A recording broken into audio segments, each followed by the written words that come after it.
On quitte Amiens, mais on reste dans votre circonscription, un dossier qui n'est toujours pas bouclé, toujours pas tranché à l'heure qu'il est.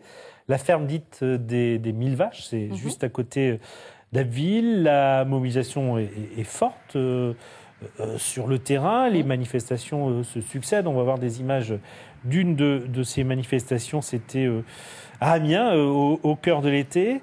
À titre personnel, vous êtes pour ou contre ce projet ? À titre personnel, très honnêtement, ce n'est pas le type de projet démesuré qui appartient à ma façon de voir l'agriculture, pour vous dire les choses. Maintenant, sous Nicolas Sarkozy, des lois et des décrets ont été votés.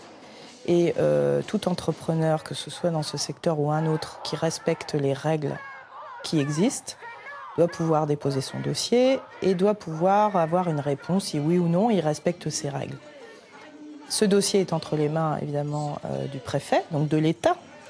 Je pense qu'une décision doit être prise normalement assez vite. On nous l'avait annoncé avant le 14 juillet. Oui, mais il y a eu un changement de préfet. Enfin, vous savez comment c'est. Voilà, il y a une nouvelle équipe qui s'est mise en place au niveau départemental et régional. Il y a aussi eu un changement de ministre. Ça ne vous a pas échappé.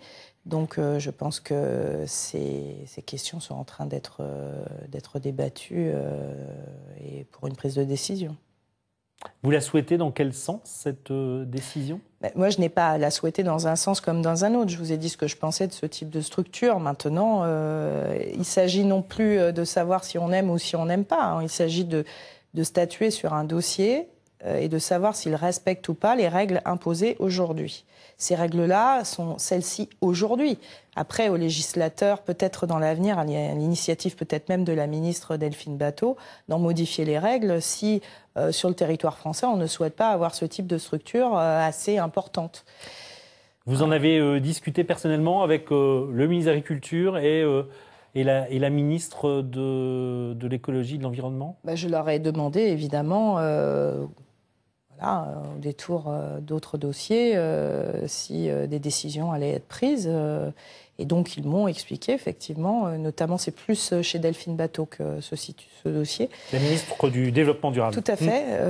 Qu'effectivement, des lois et des règles avaient été votées sous Nicolas Sarkozy qui permettaient ce type d'installation et que seule une modification de la loi pouvait restreindre le nombre, par exemple, de vaches dans une ferme. Donc voilà, vous savez qu'il y a des normes, plusieurs normes qui sont demandées, parce que tout se fait aussi autour du méthaniseur qui après fait l'objet de boue qui doit être épandue sur les sols. Donc décision attendue dans les je pense que ça semaines qui viennent. Je pense. Merci Pascal Ouattard, merci à tous ceux qui m'ont aidé à préparer cette émission. Ce sera la dernière Voix libre de l'année 2012. À la rentrée 2013, je recevrai Jean-Claude Villemain, le maire de Creil, ex